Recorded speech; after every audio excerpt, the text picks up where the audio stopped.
got 185,000 boxes that aren't moving. So, yeah, but the State Department doesn't move I'm going to do you a little favor. We authorize them to Mr. move. Secretary, I'm reclaiming my time, sir. I'm going to do you a favor. To move. Well, you ask questions you don't let anybody answer. I'm telling you, they're allowed to move. And I have a question for you, and you're compelled to answer.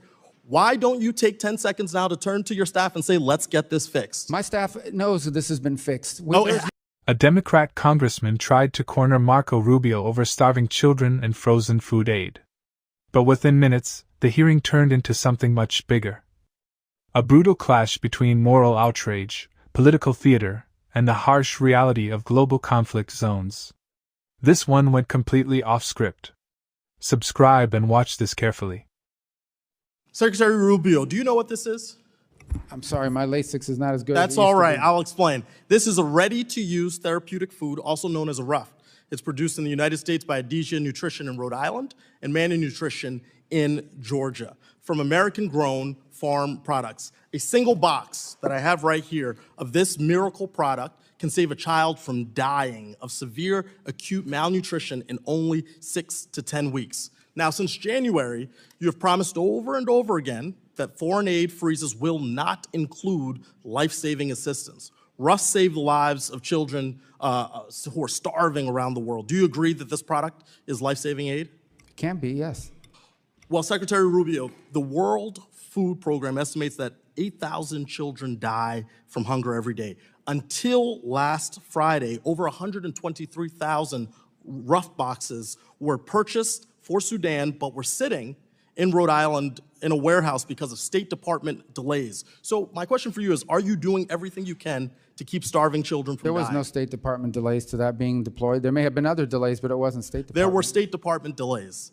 And it is clear that you have not done everything you can do to keep these kids from starving, because there are another 185,000 boxes of Ruffs that the U.S. government and taxpayers have already paid for sitting in that same warehouse, all because the State Department doesn't have a plan, doesn't have its stuff together to get this rolling. So I can think of several countries where this aid is desperately needed, where these boxes of Ruffs could save hundreds of thousands of children's lives. And these delays have real consequences, not just for starving children, but also jobs at home.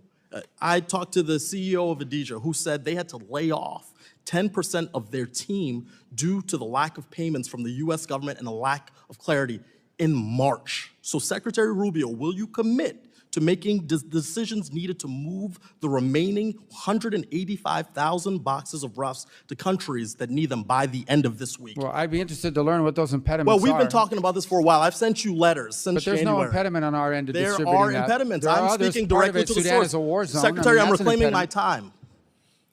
This exists as a problem, and you have not acted. That's false. And maybe it's the case that you have too many jobs, because I know it's the case. It must be a lot to be the National Security Advisor, the National Archivist, or the head of USAID. That's a lot. I understand a lot of footballs. You're a football player. That's a lot of balls to catch. But the issue here is we have children who are dying. So will you commit to continuing to fund the production, transportation, and distribution of these domestically produced life-saving products to save starving children around the world? They're approved now. They are not moving. I just told you about 185,000 boxes in Rhode Island. I live there. And you need to figure out why they're not moving, because it isn't an impediment from us. Sir, you need to figure out. That's actually your job, sir. No, it's no impediment from the State Department. Well, Mr. Secretary, it seems like you will not make a commitment. Sir, it seems like you refuse to make a commitment. We do more of that than anybody in the world, and we're going to continue to do it. We're going to continue to do food aid. We're going to do more food aid than any country on the planet times 10. Well, that's a lot of talk. But I believe those are numbers. Seeing is believing, and there is not to be seen.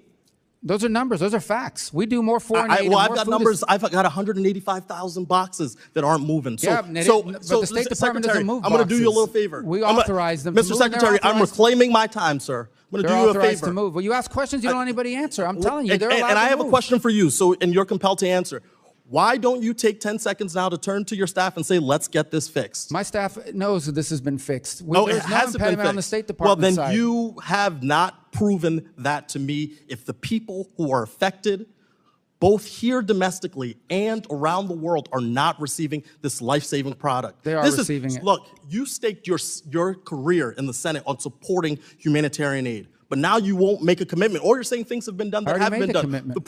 You've made a commitment? We do more food aid than anybody in the world, and we're doing more today than anybody in the world. Secretary, I'm reclaiming my time. You are speaking in generalities. I'm talking about specifics. I'm speaking in specifics. We do more than anybody in the world, and we're doing more than anybody in the world right now at this very moment. That's hyperbole, sir, because this has been disrupted who does more? because of your freezing more? Of aid. Who does more food aid than the United States? Sir, why are you asking me questions? My job is to ask you questions. You're the one that's claiming that Secretary, I'm reclaiming my time. Secretary, I'm reclaiming my client. This is why I'm introducing the Rubio Act. So you focus on the one job that the Senate gave you to serve as our Secretary of State because you are clearly distracted, okay? After the last few months, I understand why President Trump has such colorful nicknames for you. You're obedient. You're following the rules. You will do anything the president tells you to do without regard for the law, the Constitution, America's security, or standing as a leader in the world. Unlike you, I do not fear crossing Donald Trump. I refuse to give up on these children. I will be calling you once a week until you take action to fund RUF and actually prove that you're doing this job to make sure you know how many children have died on your watch. Will you pick up my call? No children are dying on our watch. Will you pick up my call, sir? Pick up your call? When I call you to check in on your progress. Our progress has already been made. We already do more than anybody in the world. No, but he's made some strong accusations here. We're doing more than anybody in the world. That food is being distributed now, and he knows that. What you just watched was not just a debate about food aid. It was a perfect example of how modern hearings increasingly function as political theater. Amo approached the exchange through emotional symbolism, props, outrage, and moral urgency designed to create a viral moment around starving children and warehouse delays. But Rubio was arguing from a much harsher geopolitical reality. Sudan is an active war zone, not a stable supply chain environment. Aid distribution inside collapsing states involves militias, destroyed infrastructure, security risks, diplomacy, and operational chaos most politicians never mention. And that's the deeper issue here. Modern politics often sells the idea that every humanitarian crisis has a simple solution if leaders care enough. But reality is more complicated than slogans and sound bites. Once the hearing shifted into personal attacks and performative outrage, it stopped being primarily about oversight.